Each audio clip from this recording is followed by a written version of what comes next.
Ini yang kami rindukan setiap kali kami ada dalam hadirat-Mu. Bersama umat-Mu, hanya memandang wajah-Mu Tuhan. Karena kami tahu ketika kami melihat terus Tuhan, kami memandang Engkau terus Tuhan, maka kami dapat melupakan segala beban, segala hambatan-hambatan hidup kami. Jangan biarkan mata kami berpaling dari-Mu Bapa. Khususnya bagi anak-anak muda-Mu Bapa. Kami akan membawa anak-anak muda-Mu terus melihat Bapa.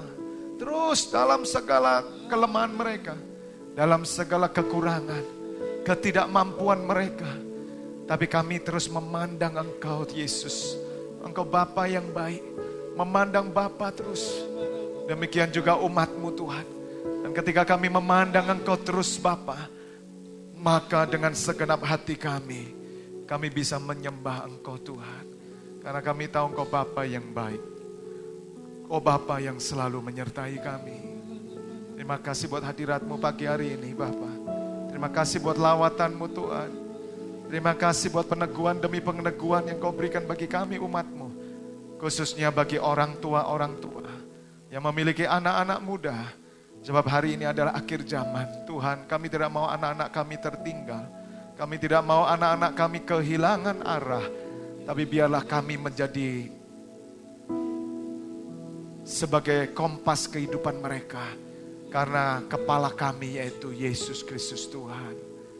Bapa, urapi hamba-Mu yang menyampaikan firman-Mu, urapi umat-Mu semuanya. Terima kasih buat hadirat-Mu. Kami menolak segala kuasa jahat, roh jahat yang hendak mencuri firman-Mu, mengganggu konsentrasi kami. Demi nama Yesus, kami tolak keluar dari tempat ini. Memberkati anak-anak, gereja anak, memberkati Tuhan. Memberkati mereka. Ketika mereka beribadah bersama-sama para guru-guru yang mengajar mereka, hadirat Allah menguasai anak-anak-Mu ini. Bapa, 10 tahun ke depan mereka jadi pemuda dan remaja. Kami siap untuk menginvestasikan hidup kami bagi mereka Tuhan. Dan kami percaya kehidupan anak-anak muda akan memuliakan nama Tuhan. Yang setuju dengan saya katakan amin. Kita berikan kemuliaan buat Allah kita. Dalam nama Tuhan Yesus. Amin. Silakan duduk Bapak Ibu Saudara. Tepuk tangan buat para pemuji, pemusik. Luar biasa. Soundman juga yang melayani, yang nata kursi. Semua tepuk tangan Saudara. Karena mereka semua yang menata ini. Ya, kita berikan aplaus untuk mereka yang luar biasa. Haleluya. Sudah diberkati pagi hari ini. Amin. Amin. Amin. Ya, saya rindu Bapak Ibu Saudara ada sesuatu yang membangkitkan, membangun. Saya rindu, saya berdoa bagi semua gereja Tuhan yang ada di Kota Malang. Khususnya pada umumnya yang ada di seluruh Indonesia, semua gereja Tuhan mulai memperhatikan generasi muda, mulai memperhatikan juga hal-hal yang bisa membawa jemaat Tuhan mengalami hadirat Tuhan. Katakan amin. Hadirat Tuhan sangat penting Saudara. Dari pengalaman demi pengalaman yang saya alami berjalan bersama Tuhan, Bapak Ibu Saudara, saya percaya bahwa Allah itu adalah maha hadir. Allah itu omnipresent. Tetapi tidak semua orang bisa masuk dalam hadirat Tuhan. Sehingga Tuhan berkata, tinggallah di dalam aku. Dan aku tinggal di dalam kamu. Bapak Ibu Saudara, memang Yesus ada di dalam kita. Keputusan tinggal di dalam hadiratnya adalah keputusan kita. Banyak orang Kristen yang sesungguhnya dia ada di dalam hadirat Tuhan, tapi dia tidak masuk dalam hadirat Tuhan. Contoh seperti seorang anak muda, orang tuanya mampu Saudara. Orang tuanya punya pabrik, tapi kenapa dia bilang hidupku kosong, aku gak menikmati semua apa yang orang tuaku sediakan. Aneh ya Saudara. Dia ada dalam situasi di mana orang tuanya punya pabrik, punya semuanya, tapi dia kok nggak bisa masuk dan menikmati pabrik itu, bahkan dia seolah-olah tidak mau menyentuh pabrik itu. Sesuatu pertanyaan yang aneh, jadi tidak ada yang namanya sense of belonging. Dia tidak bisa mengalami apa yang disediakan oleh orang tuanya. Ada Saudara terjadi hal begini. Kenapa? Itu yang saya mau katakan, orang yang ada di dalam belum tentu dia hadir di dalam. Saya ulangi, orang yang ada di dalam belum tentu hadir di dalam. Saya kasih contoh seorang suami atau yang biasa kita dengar, kita lihat di radio atau di film atau apa yang kita baca di novel. Ya seorang suami, seorang bapak. Bapak itu ada di rumah, tapi kehadirannya nggak pernah dirasakan oleh anak-anaknya. Saudara nangkap sesuatu? Saya ulangi, ada seorang bapak yang ada di rumah, tapi kehadirannya nggak bisa dirasakan oleh anggota rumahnya. Saudara nangkap sesuatu? Itu artinya dia ada di dalam, tapi dia tidak ada hadir di dalam. Dan itu yang saya lihat, itu yang Tuhan bilang, tinggallah di dalam aku. Itu sebuah keputusan. Dan saya ingin setiap anak muda, kita punya, apa ya saudara? Jadi gini, saya kan mau bicara akhir zaman hari ini. Tuhan bilang, cerdik dan tulus dong. Mungkin tolong ditayangkan dulu yang gambar kemarin, ada nggak? Tuhan tuh bilang sama kita, kamu harus cerdik, kamu harus tulus. Karena kondisi akhir zaman kayak gini yang kalau ada nggak di gambar yang kemarin ada?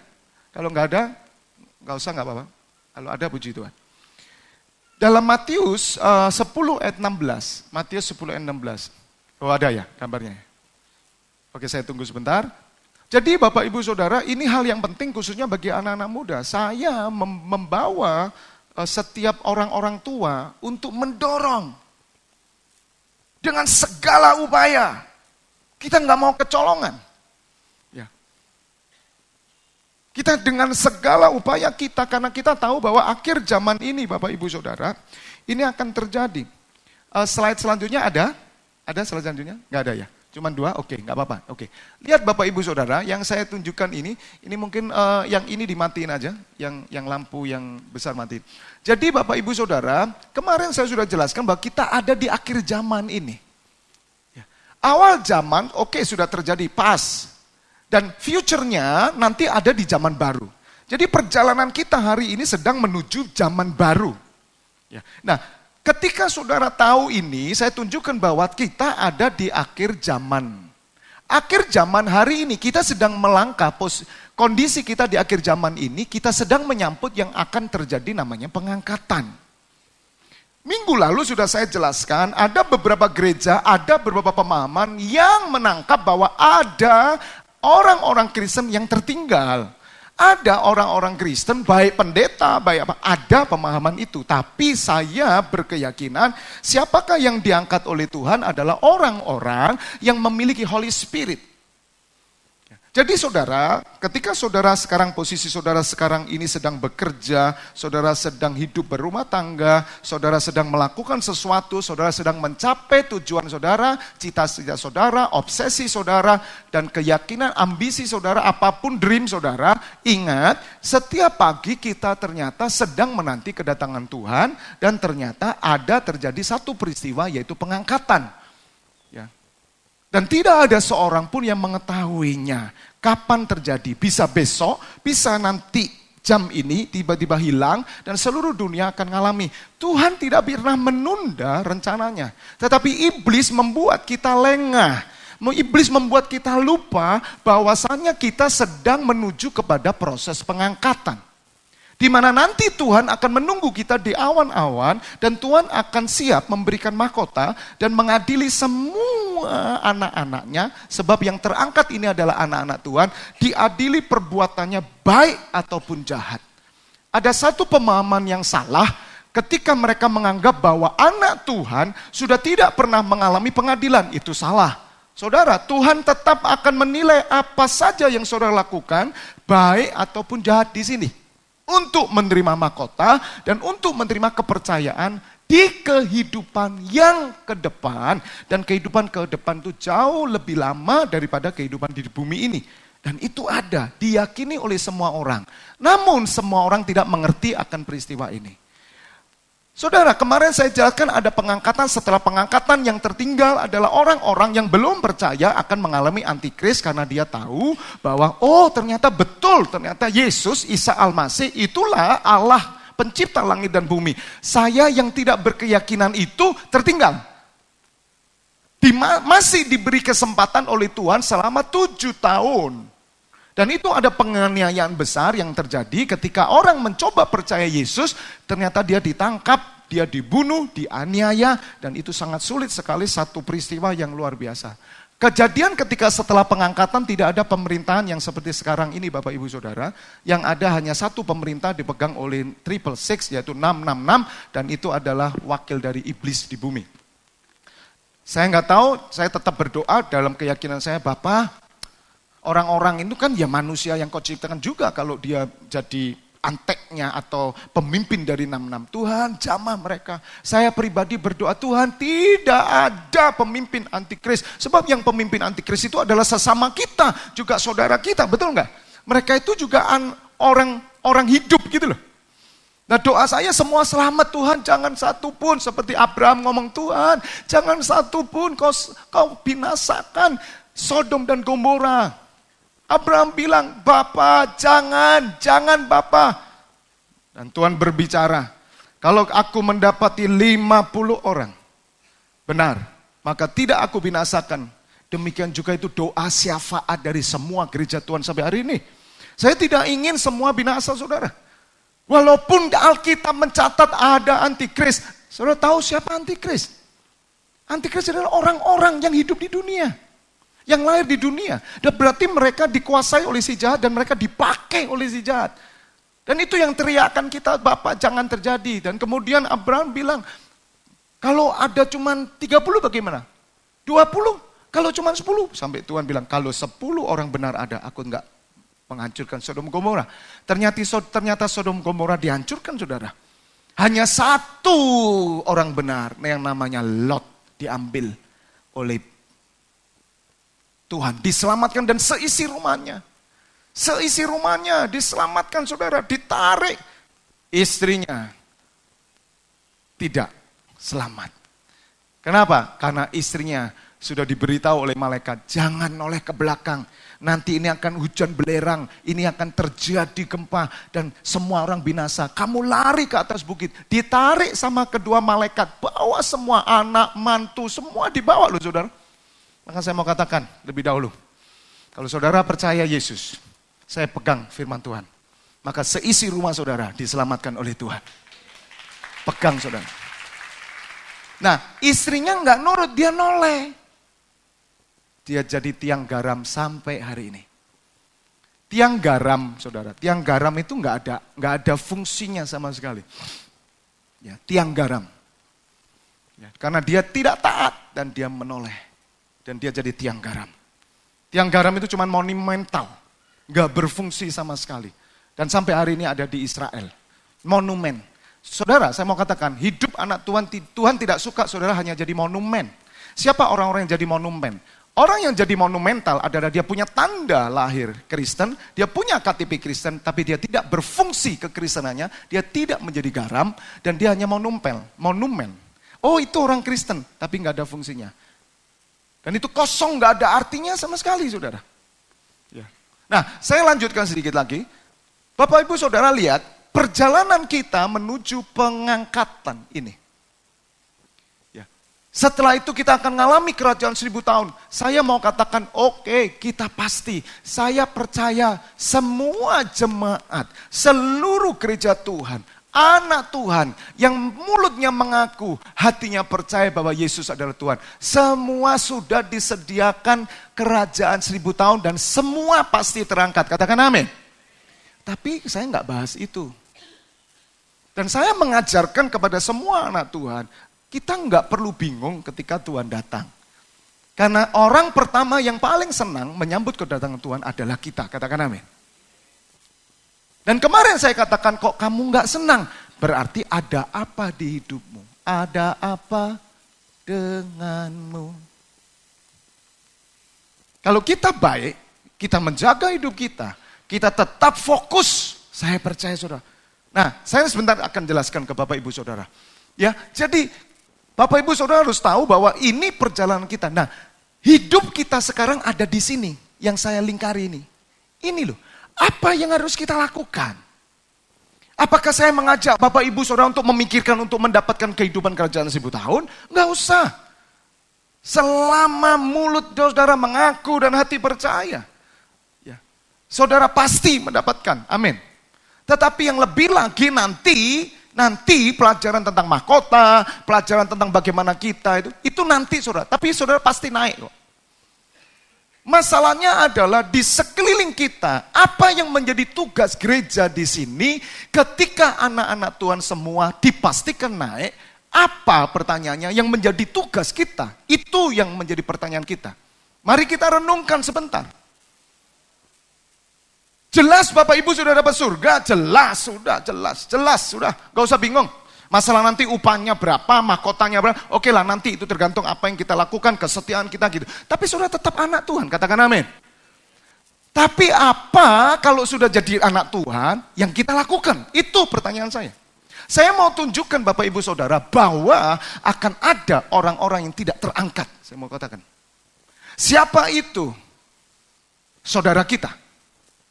Famili kita. Bisa mertua kita. Bisa tetangga kita, bisa pembantu kita, bisa teman kantor kita, bisa direktur kita, bisa penduduk Kota Malang, bisa Indonesia, bahkan seluruh bangsa. Tidak terangkat. Kenapa mereka tidak terangkat? Karena mereka tidak mau menerima Yesus sebagai Tuhan dan Juru Selamat. Maka yang menjadi tugas anak Tuhan bukan memuas-muaskan dirinya dengan hadirat Tuhan saja. Walaupun hadirat Tuhan disediakan buat Bapak Ibu Saudara, gereja dibuka untuk saudara menikmati hadirat Tuhan, supaya kita berkumpul memuji menyembah Tuhan, dan Dia mengurapi saudara dan saya, memberikan satu tugas tertentu buat saudara. Disinilah area surga. Tapi ketika Bapak Ibu Saudara keluar di sana, saudara melihat ada orang-orang yang belum terangkat. Pertanyaan saya yang menjadi beban kita, bagaimanakah sikap gereja terhadap orang-orang yang belum diselamatkan? Itu yang saya mau ajarkan pagi hari ini. Dan Yesus mengajarkan kepada kita, tolong buka Matius 10 ayat 16 lebih dahulu. Ya.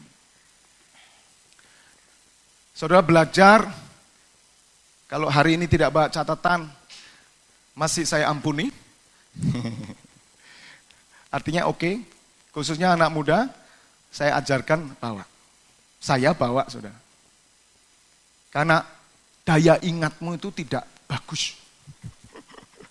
Betul? Bawa. Dan itu yang diajarkan di JBCC, di gereja-gereja yang bertumbuh luar biasa, semua jemaatnya pegang. Dan bawa pensil, pen. Saya duduk di situ, siapa saja yang khotbah saya catat. Saya membelajarkan diri saya. Sebab apa? Ketika saya mencatat, saya sedang menulis di loh hati saya.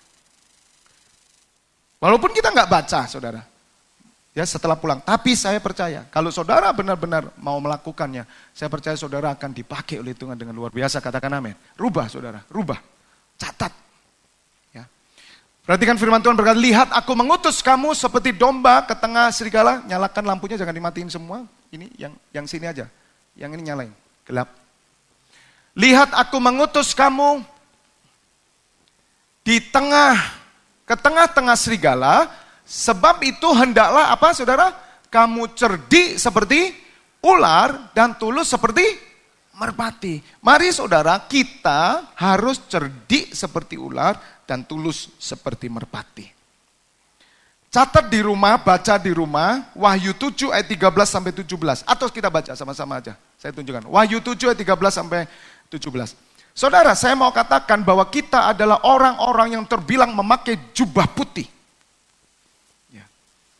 Setiap anak Tuhan memakai jubah putih. Dan saya bersyukur, saya mau katakan, ya, di kerajaan 1000 tahun nanti, Tuhan Yesuslah gembala kita, yang menggembalakan kita. Perhatikan ya, ayat 13, saya bacakan buat Bapak Ibu Saudara. 1, 3. Dan seorang dari antara tua-tua itu berkata kepadaku, siapakah mereka yang memakai, atau ayat yang lebih atasnya aja dulu. Ayat 9. Ayat 9 dulu. Ya. Perikomnya orang banyak yang tak terhitung banyaknya. Ya.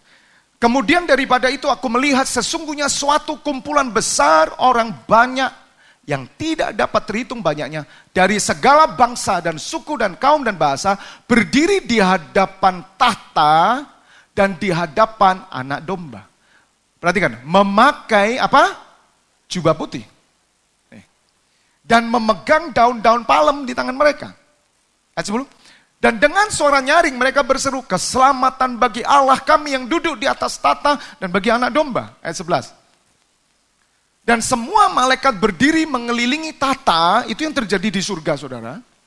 Dan tua-tua dan keempat makhluk itu, mereka tersungkur di hadapan tahta itu dan menyembah Allah. Terus, sambil berkata, amin. Puji-pujian dan kemuliaan, dan hikmat dan syukur, dan hormat dan kekuasaan, dan kekuatan bagi Allah kita sampai selama-lamanya. Katakan, amin. Makanya orang yang suka beribadah hari ini, saya mau katakan, dia adalah orang yang senang nanti karena mereka sudah terbiasa dengan situasi ini. Di surga situasinya kayak gini, saudara. Memuji, menyembah. Kalau saudara bilang, aku males ibadah, saya khawatir di surga semua tiap hari ibadah. Saya khawatir saudara tidak kerasan di surga. Ngomong kanan kiri, kamu kerasan enggak ya kira-kira? Bayangin.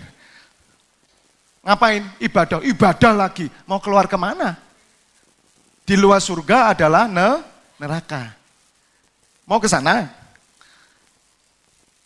Makanya kan saya bilang saudara, waktu khotbah sore minggu lalu, kalau bisa saudara pesan kasetnya. Daniel itu tidak bercela, saudara. Daniel itu luar biasa. Sampai raja berkata, ada roh yang excellent di dalam kamu. Ada roh yang luar biasa. Sehingga membuat iri para menteri-menterinya. Orang-orang yang duduk di pemerintahan kerajaan itu iri. Dan mereka mencoba memfitnah Daniel. Mereka mencoba menjatuhkan Daniel. Mereka mencari pekerjaan Daniel bagaimana? Nggak ada yang cacat pekerjaannya. Wow, excellent banget orang ini. Baik semua. Disuruh kerja ini baik. Disuruh tugas ini baik. Dia lapor raja. Tidak ada yang cacat. Excellent. Daniel, saudara. Tapi mereka berunding. Ada paduka raja. Padahal rajanya senang sekali sama Daniel. Senang sekali saudara. Raja berharap para pemimpin-pemimpin ini tidak menghancurkan Daniel. Dan mereka berkata, ada satu yang bisa mengalahkan Daniel. Soal apa? Soal ibadahnya. Dan para menteri bilang, Baginda Raja, keluarkan titah, dilarang menyembah Allah lain selain Raja. Saudara, sebetulnya raja ini nggak mau. Dan saya nggak setuju dengan seorang pemimpin yang kayak gini. Pemimpin yang memutuskan oleh karena mayoritas, itu salah. Kalau mayoritas benar nggak apa-apa. Kalau mayoritas salah jangan diputuskan. Tapi raja ini berharap-harap cemas, berharap Tuhan, aduh kasihan Daniel ini. Tapi dia nggak punya daya. Dan dia keluarkan keputusan tidak ada seorang pun yang boleh menyembah Allah lain selain raja. Saudara tahu, saya mau katakan, iblis tahu yang dihancurkan pertama itu soal ibadah. Saudara boleh pintar kerja. Saudara boleh pintar cari uang. Saudara boleh pintar dalam segala pendidikan. Saudara orang top, markotop. Katanya Bondan. Hebat saudara. Tapi lihat. Iblis hancurkan di ibadah saudara. Bam! Dan mulai para pemimpin-pemimpin ini ke Baginda Raja. Baginda keluarkan titah itu. Ya, ini saya keluarkan. Mereka kumpul. Kena lu Daniel ya. Lu memang pinter. Kamu kerja bagus. Tapi kami akan hancurkan engkau. Hari ini kamu akan mati. Saudara, ketika mereka datang ke rumah Daniel. Daniel 3 kali sehari menghadap Allah. Di loteng atas dia sedang berdoa kepada Allahnya. Di situ dia mau hancurkan Daniel. Daniel, ini titah raja. Mulai hari ini kamu tidak boleh beribadah. Daniel bilang apa saudara? Tidak, aku tetap beribadah kepada Allahku. Sebab Daniel tahu yang membuat dia pinter, yang membuat roh luar biasa ada di Daniel. Itu karena dia punya relationship with God. Dia punya hubungan intim sama Tuhan. Dan itu dicegah. Oke? Hasilnya apa? Masukkan gua singa. Orang yang gak suka ibadah, itu makanan empuk sama iblis. Empuk sekali saudara. Perhatikan. Ini akhir zaman. Maka khususnya anak-anak muda. Nubuat Nabi Yoel harus terjadi terhadap anak muda.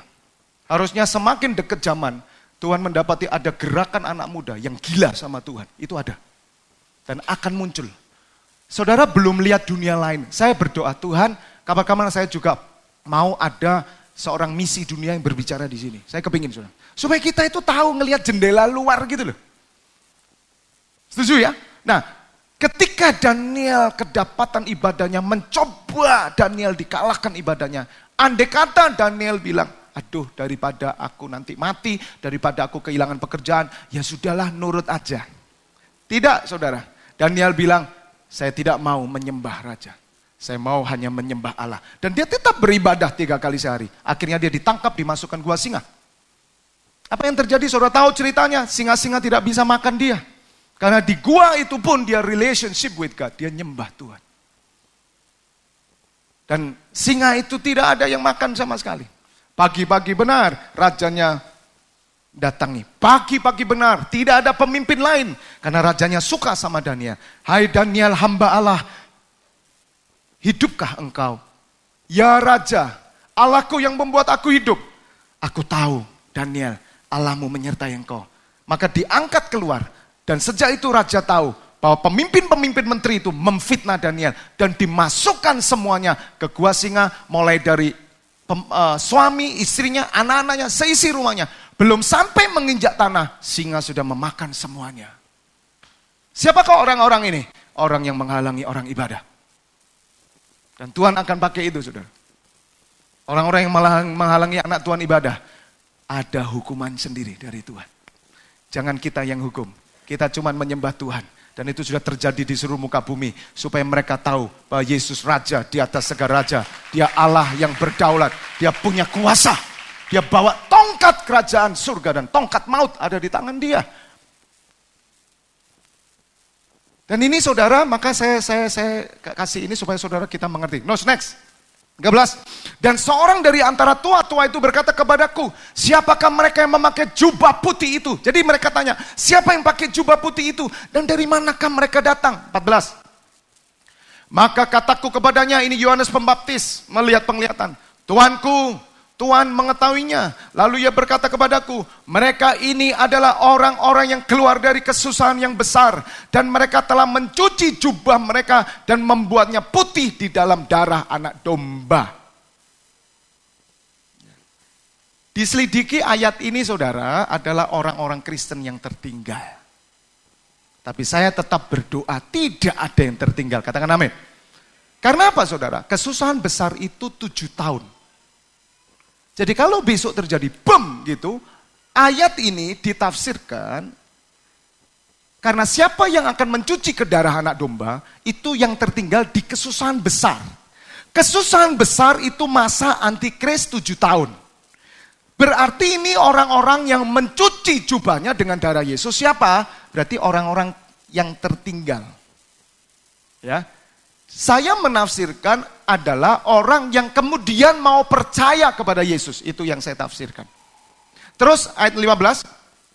Karena itu mereka berdiri di hadapan tata Allah dan melayani dia siang malam di bait sucinya. Melayani. Makanya saya ajak akhir zaman, ayo melayani. Banyak hal yang saya bisa tunjukkan untuk pelayanan saudara. Dan ia yang duduk di atas tata itu akan membentang kemahnya di atas mereka. Ayat 16. Mereka tidak akan menderita, perhatikan, lapar dan dahaga lagi, dan matahari atau panas terik tidak akan menimpa mereka lagi. Terus 17. Sebab anak domba yang di tengah-tengah tata itu akan, apa saudara? Menggembalakan mereka. Saya nangkep ayat ini saudara. Nah kita sekarang sedang digembalakan siapa? Yesus, amin. Yesus sedang menjadi gembala agung kita. Sampai hari ini sejak saudara baptis, bahkan sejak saudara ada dalam kandungan ibu saudara, Yesus menggembalakan hidup saudara. Terus menggembalakan saudara. Dan saya bersyukur firman Tuhan ini, wow, itu kami Tuhan. Dan akan menuntun mereka ke mata air kehidupan. Dan Allah akan menghapus segala air mata dari mata mereka. Katakan amin, berikan kemuliaan buat Allah kita. Maka Bapak Ibu Saudara, apa yang harus kita kerjakan ketika kita tahu berita yang luar biasa ini bahwa kita sudah digembalakan oleh Gembala Agung. Tuhan bilang, hendaklah kamu cerdik di tengah serigala. Cerdik seperti ular dan tulus seperti merpati. Artinya, ada 3 hal yang harus saudara lakukan. Yang saudara harus pelajari, ketika saudara menanti akan terjadi masa itu, maka fokus gereja itu bukan ada pada bangunan. Fokus gereja bukan ada pada gedung ini. Karena Tuhan berkata setiap gedung ini akan diruntuhkan. Dan Tuhan sendiri yang membangun baitnya. Katakan amin. Tolong 1 Korintus 3:16. Perhatikan Bapak Ibu Saudara. Ada hal tertentu yang agak miss di dalam kekristenan. Semua berlomba-lomba sedang memikirkan gedung. Saya percaya kita butuh gedung. Karena apa? Karena supaya tidak kehujanan. Itu saja. Supaya kita bisa terkumpul tidak kanginan, supaya kita bisa terfokus. Gedung dipakai hanya sebagai alat dan sarana. Perjanjian lama memang dikatakan Salomo akan membangun sebuah bait Allah. Ternyata tidak ada satu orang pun bisa membangun bait Allah. Sampai hari ini saudara. Ada orang-orang yang mencoba membangun bait Allah secara gedung. Ya, bukan berarti kita tidak butuh gedung, tidak saudara. Tetapi Tuhan ingin mengatakan kepada kita semua bahwa fokus yang disebut bait Allah itu adalah 1 Korintus 3:16. Disinilah keturunan Daud yang akan membangun bait Allah. Siapakah keturunan Daud saudara? Ternyata bukan Salomo. Yang dikatakan keturunan Daud adalah Yesus anak ya, Yusuf. Yesus inilah keturunan Daud, saudara, yang membangun. Maka ketika Paulus mengetahui hal ini, dia katakan, tidak tahukah kamu bahwa kamu adalah bait Allah dan bahwa roh Allah diam dalam kamu. Baca bersama-sama, 1-3.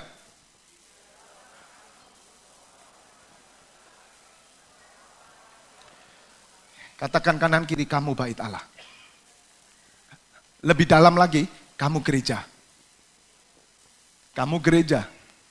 Saya mau katakan, apakah ini gereja? Saya mau katakan, ini Masera. Ada nanggap? Saudara, saya mulai kecil, ya itu mungkin pemahaman anak-anak dulu.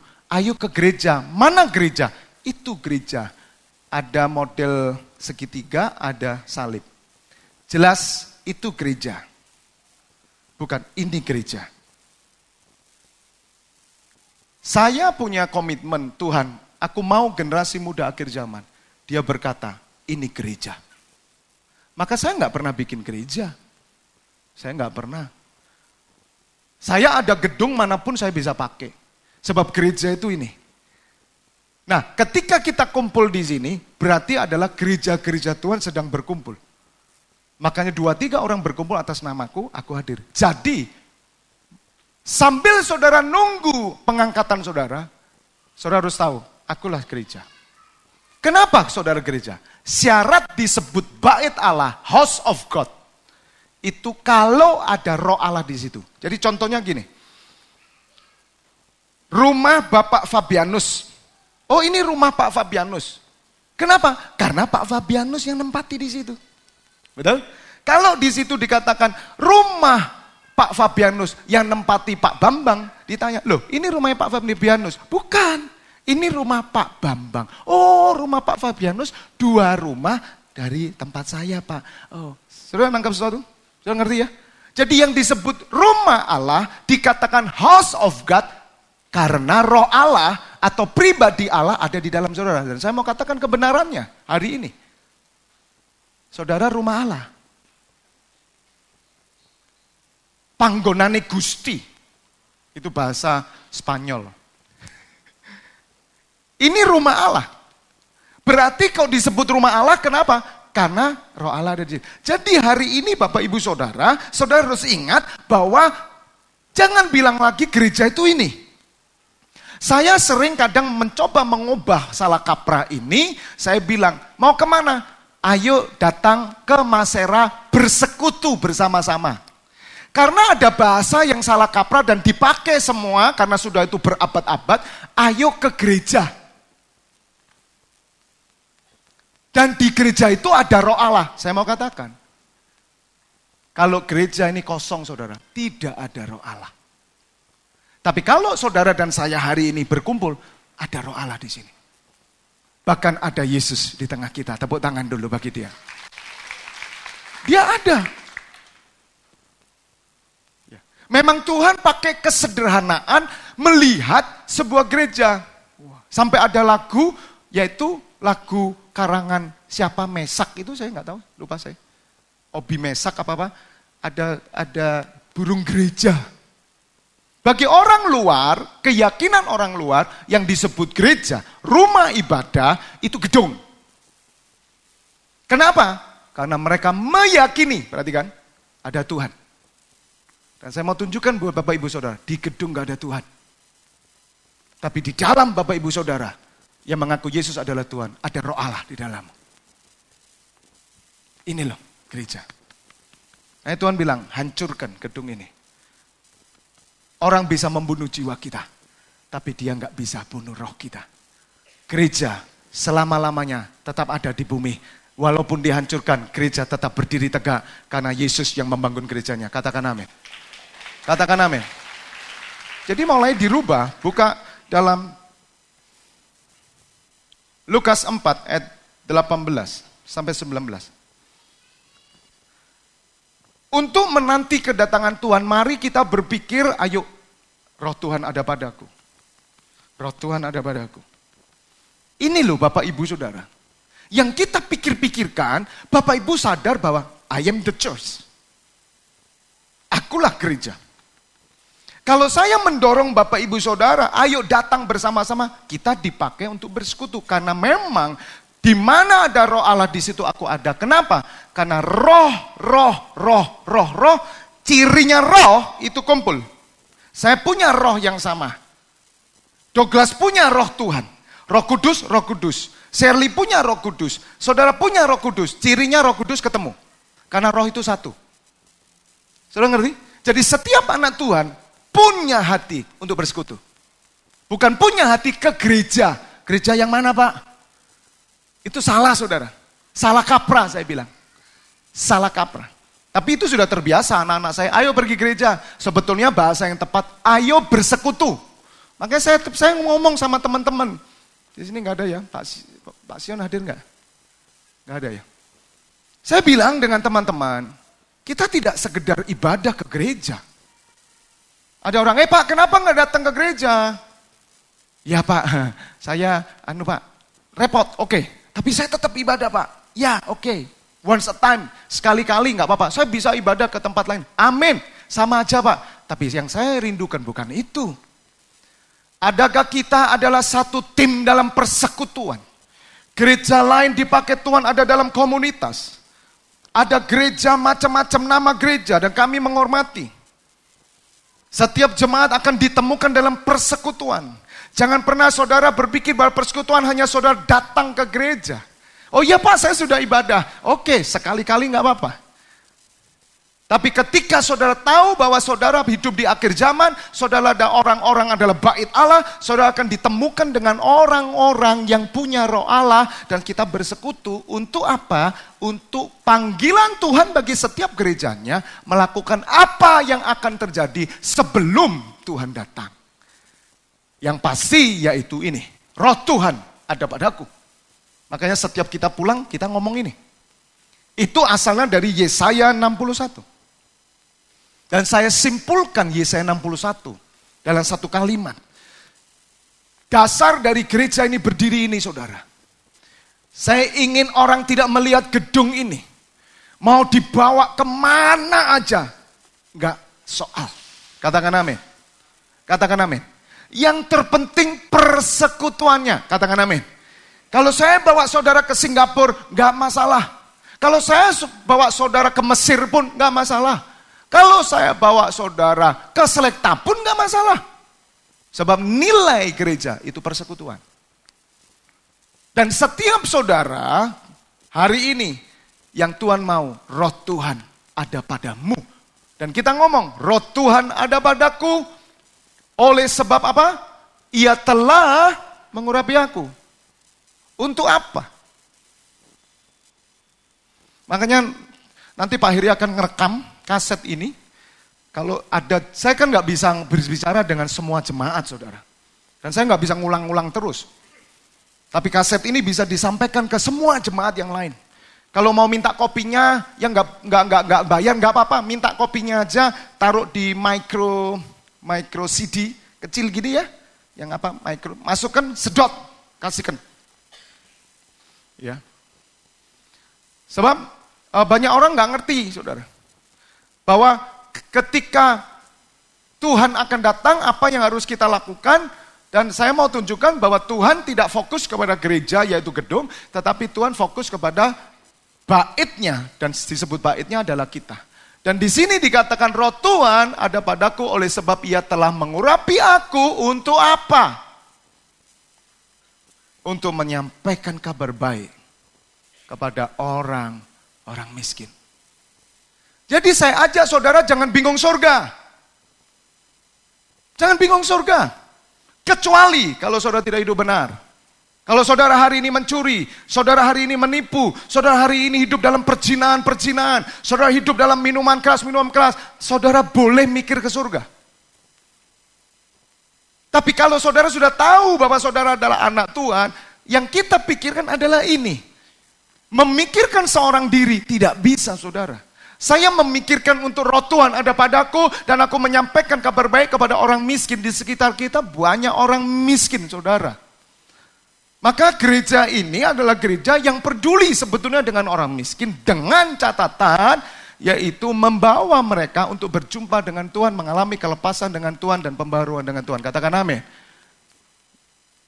Tidak hanya itu saja, roh Tuhan ada di dalam kita. Fungsinya mengurapi, saudara.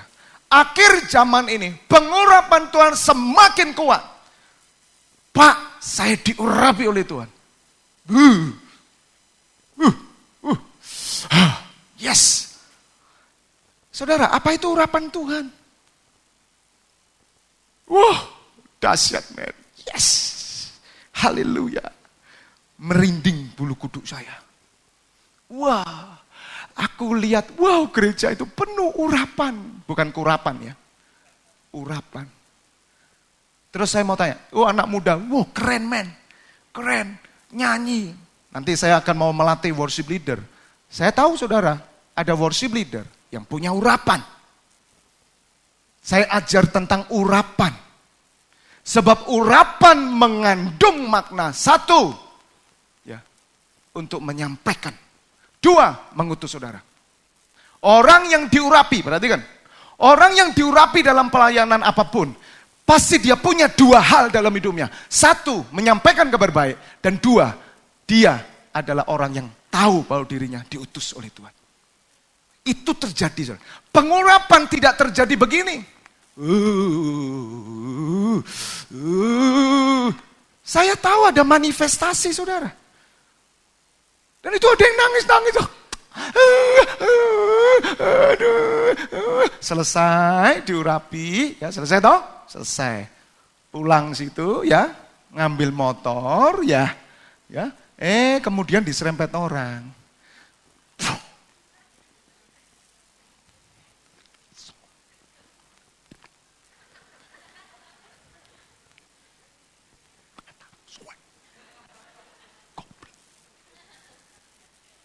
Saya mau tanya, itu urapan? Ada banyak orang pingin urapan, anak-anak muda yang mau melayani. Saya ajarkan urapan Tuhan, ayo belajar sama saya. Dan urapan itu mengalir ketika dua hal. Saudara punya kerinduan, saudara menyampaikan kabar baik kepada orang miskin. Orang miskin bisa berarti orang yang miskin roh. Kedua, saudara sadar, I am the servant of God. Aku utusan Allah. Makanya kalau saya ajarkan worship leader berdiri di tempat ini, dia bukan orang yang minder. Dia bukan orang yang dipimpin, tapi dia orang yang memimpin. Dia punya otoritas Allah. Kalau saya turun dari mimbar ini, saya biasa seperti saudara. Tapi ketika saya naik mimbar ini, saya punya otoritas Allah. Dan saya pegang otoritas itu. Dan saya lakukan otoritas itu. Katakan amin. Dan urapan Tuhan ngalir. Apa yang kau ikat di bumi, terikat di surga. Apa yang kau lepaskan di bumi, terlepas di surga. Katakan amin. Orang yang mau belajar khotbah, orang yang mau belajar pujian, kalian harus ngerti ini. Dan ini yang Tuhan bilang, nah aku mau datang, ya Tuhan, dan aku mengurapi engkau. Apa urapan itu terjadi? menyampaikan kabar baik. Kabar baik, kabar baik, kabar baik. Dan kedua, saudara tahu bahwa saudara diutus oleh Tuhan. Ia telah mengutus aku, terus apa? Untuk memberitakan pembebasan kepada orang tawanan. Dan penglihatan bagi orang-orang buta. Untuk membebaskan orang yang tertindas. Untuk memberitakan tahun rahmat Tuhan telah datang. Jadi orang-orang yang diurapi Tuhan, ada orang-orang yang mengalami kemerdekaan total. Saya mau katakan saudara, ya saya nggak bisa meneruskan, ada 3 hal, minggu depan saya teruskan. Saya percaya saudara benar-benar merdeka di dalam Kristus, katakan amin. Amin. Sekali lagi, saya mau katakan oleh Yesus saudara dan saya benar-benar merdeka.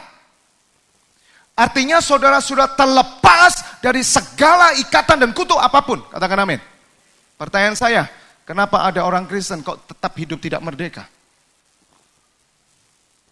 Kenapa ada orang Kristen tetap terikat? Yang kemarin saya bilang sama anak-anak muda ketika kita mau pulang, saya bilang begini, kalian ada di tempat ini ditunjukkan oleh Tuhan, kalian tahu ada 2 wilayah dalam hidup kalian. Anak Tuhan punya wilayah hidup di sebelah sini. Kehidupan anak Tuhan ketika mereka retret, saya memberitahu, kalian saya ajar tentang pola hidup kerajaan Allah. Mereka dengar firman, mereka diajak berdoa, diajak memuji, diharapkan dia punya habit kebiasaan hidup yang seperti itu. Dan saya tunjukkan kisah Rasul, ibadah mula-mula, cara hidup jemaat mula-mula, nanti kapan saya khotbahkan buat saudara, cara hidup jemaat pertama kali, mereka suka bersekutu, suka berdoa, suka pengajaran. Nah, hidup mereka di sini. Itu retret. Setelah ini mereka akan pulang, mereka akan masuk ke kehidupan dunia di sini, sebelah sini. Kerajaan dunia dan kerajaan Allah. Ya. Kerajaan dunia dikuasai setan. Dan setan mencoba menarik saudara. Iblis di sini. Di sini ketika mereka semua mengalami keterbukaan, ada sesi yang namanya sesi keterbukaan, mereka tulis semua yang ngikat mereka dan mereka bilang, ini Pak, kami mau lepaskan semua. Ada yang kepahitan dengan orang tuanya, ada yang terikat dengan pornografi, ada mereka yang benci dengan temannya dan macam-macam, dikeluarkan. Nah, saya bilang dengan mereka, hati-hati. Karena iblis sedang menanti engkau. Malamnya tulisan mereka semua saya bakar di api unggun. Darah Yesus, ini profetik kami Tuhan. Ini langkah profetik kami. Mulai saat ini kami bakar dalam nama Yesus. Dan segala ikatan yang membelenggu anak muda terlepas. Haleluya. Amin. Terjadi? Terjadi. Tapi saya bilang di sini saudara, sebentar kalian pulang. Iblis kumpul dan rapat. Dia bilang ini, bos, ada pimpinan iblis. Gimana bos?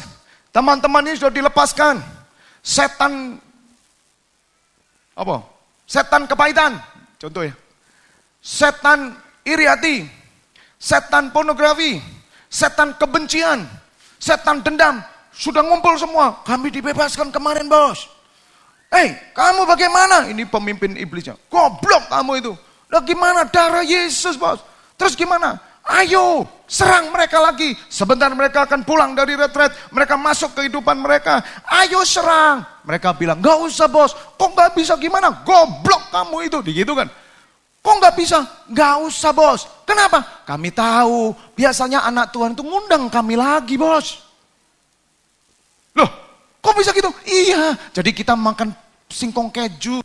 Minum es teler aja bos. Sambil tunggu nanti, biasanya anak Tuhan itu kalau sudah masuk ke dunia, karena mereka sebentar lagi pulang, mereka ada di sekolah mereka di kerjaan mereka di rumah mereka senantiasa bos, itu buka pintu mereka.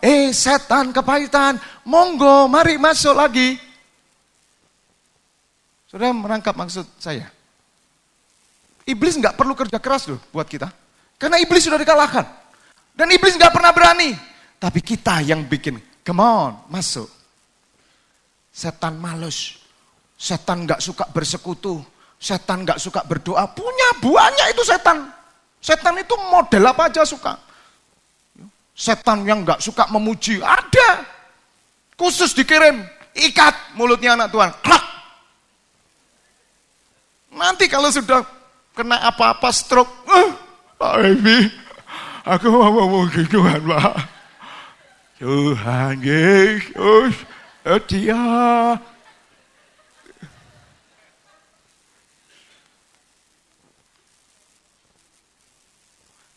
Itu sebetulnya Tuhan tahu, Tuhan baik saudara. Walaupun saudara sakit, saudara sadar itu baik. Tapi kenapa saudara sehat, kenapa tidak memuji Tuhan? Karena ada setan yang ngikat mulut saudara. Ada setan khusus untuk membuat orang gak bisa bahasa roh. Otaknya dipengaruhi, jangan mau. Ada setan yang membuat saudara tidak tunduk sama pemimpin. Setan pemberontak, itu paling banyak di surga. Ada setan malas saudara, diutus, malas kerja, malas sembarang.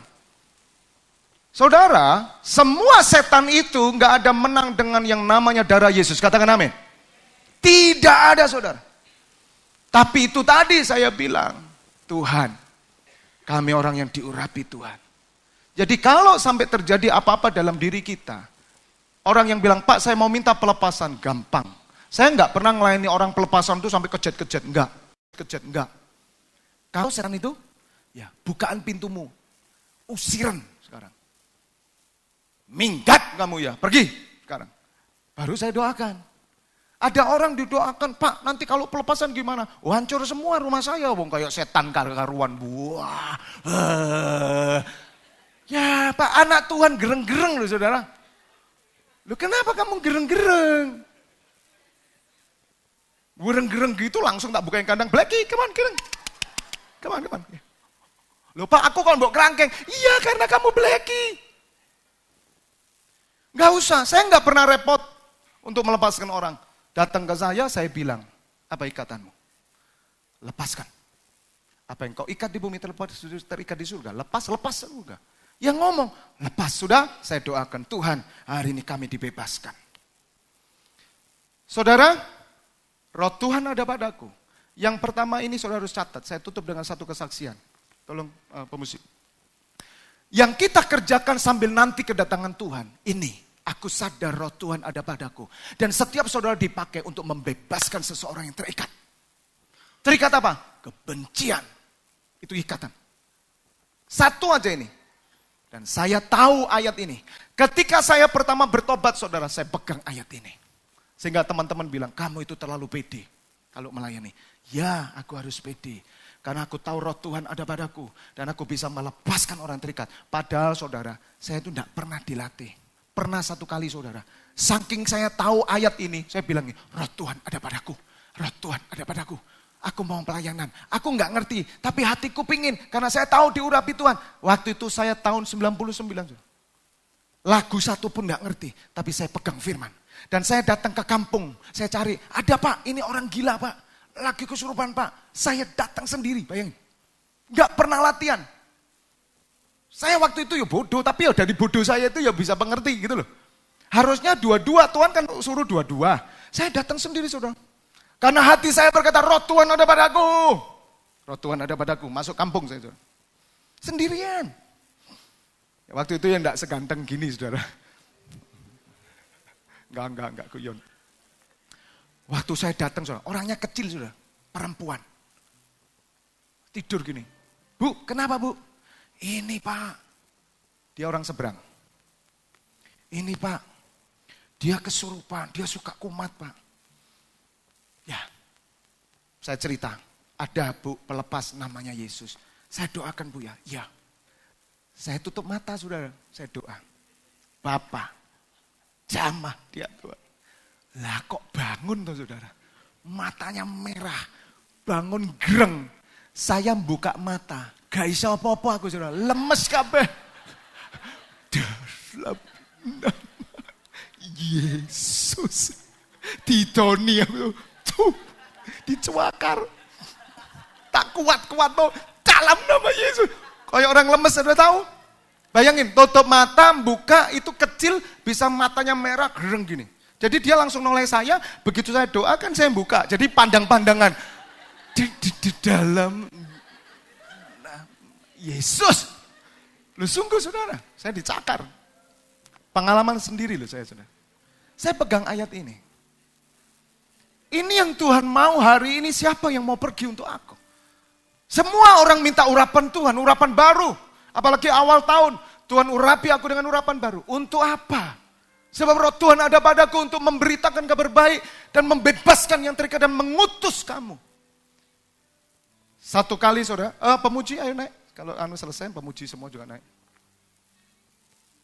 Oh Yesus. Ketika saya satu hari kedatangan seorang saudara. Orang ini mau baptis. Dia bilang gini, Bapak, saya mau baptis. Oke, gak apa-apa. Terus saya ajak omong. Kamu mau baptis berarti kamu tahu bahwa kamu harus bertobat dari semua dosa dan semua yang kamu lakukan. Iya Pak. Dan hanya Yesus yang bisa memisahkan, yang membebaskan kamu. Ya. Tapi ada satu hal Pak, yang belum saya lakukan hari ini. Saya belum bisa ngampuni ibu saya. Hah? Kamu mau baptis? Nggak bisa, saya bilang. Kenapa? Mulai kecil, saya dibuang. Saya ditaruh di saya. Ibu saya by phone. Celana nomor berapa? Celana panjang nomor berapa? Baju nomor berapa? Dikirim Pak. Dan saya sempat dititipkan ke satu rumah ibadah. Keyakinan mereka yang lama. Hati saya berontak Pak. Sampai hari ini saya tidak pernah calling-calling. Sama sekali. Dan saya tidak bisa ngampuni ibu saya. Saudara, roh Tuhan ada padaku. Ia mengurapi aku untuk melepaskan orang yang terbelenggu. Saya bilang gini, kamu harus bisa melepaskan. Enggak bisa Pak. Tapi kamu percaya Yesus? Percaya. Saya mau katakan ada roh Tuhan ada padamu. Ikuti doa saya ya. Ya Pak. Jadi itu Sabtu saudara. Saya ajak doa. Saya tahu saudara, saya giring. Kalau saya langsung, saya ngampuni mama saya. Enggak mau dia saudara. Saya ajak doa. Bapa di surga, tirukan. Bapa di surga, dia tirukan saya. Bapa, aku bersyukur hari ini kau sudah mengampuni aku. Hari ini aku sudah mengalami kelepasan. Firman-Mu berkata, ampunilah kami seperti kami mengampuni orang yang bersalah kepada kami. Tuhan, aku tahu aku punya banyak salah kepada semua orang. Aku bertobat Tuhan. Dia ngomong di saudara, aku bertobat. Dan hari ini, aku mengampuni orang yang bersalah kepadaku. Aku mengampuni, saya sebut satu-satu ya. Aku mengampuni temanku, aku mengampuni siapa. Ketika saudara, saya sudah ancang-ancang ini saudara. Mama saya. Aku ngampuni mama saya. Saudara tahu yang terjadi? Dia gini, aku ngampuni. Mama saya, pior langsung, nangis. Wah! Saya doakan, saya rangkul saudara. Hari ini roh Tuhan ada padamu. Hari ini kau ngalami kelepasan. Dalam nama Yesus. Saudara tahu yang terjadi? Bertahun-tahun mamanya gak pernah telepon.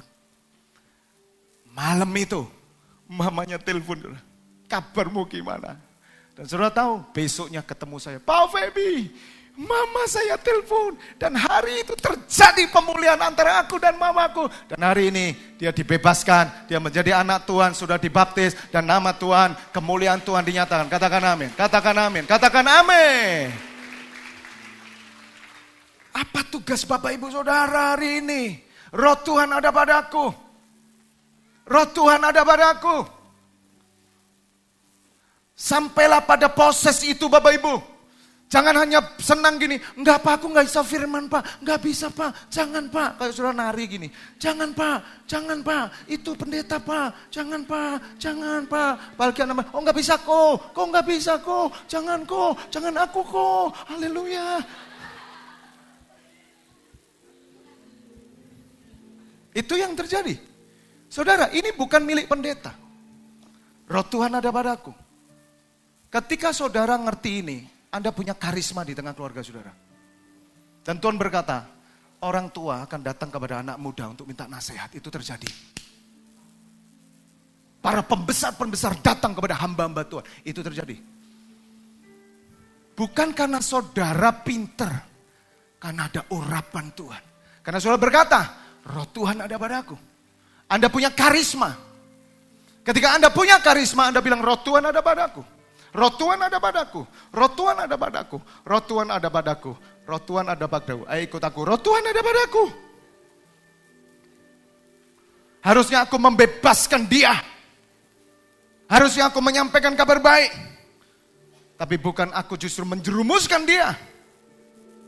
Roh Tuhan ada padaku. This is the church of God. Itu yang harus dibangun. Bukan gedung ini saudara. Gak punya gedung saya mau katakan gak apa-apa. Pakai terop kita bisa ibadah di mana-mana. Apalagi planet Mars sudah dibuka hari ini. Jadi gak usah khawatir kita naik roket. Amin. Tapi katakan roh Tuhan ada padaku. Tepuk tangan dulu buat Allah kita. Saya undang bagi berdiri. Ayo kita akhiri. Saya undang bagi berdiri. Haleluya, haleluya, haleluya, haleluya. Ingat, Tuhan mau datang. Tugas Bapak Ibu Saudara yang pertama. Saudara adalah baitnya. Ya. Saudara adalah baitnya. Dan Roh Kudus ada di dalam saudara.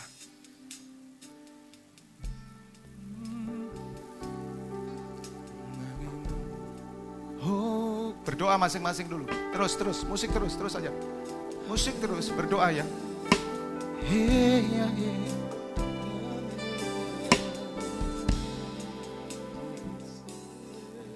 Bagaikan bejana siap dibentuk, demikian hidupku di tanganmu.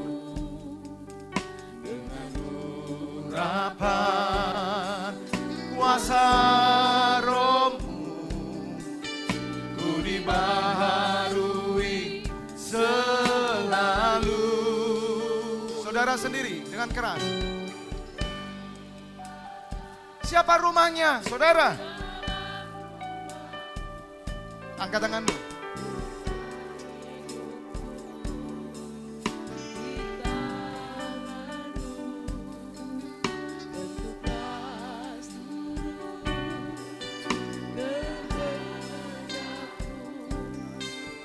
Pakailah sesuai. Mari angkat kedua tanganmu bersama saya.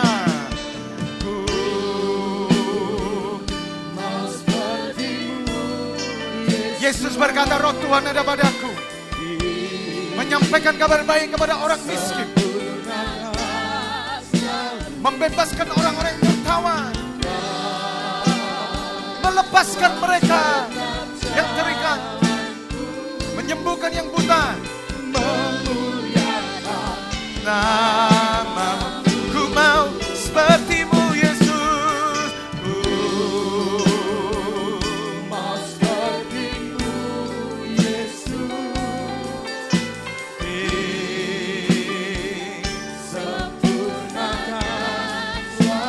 Dalam senap hidupku,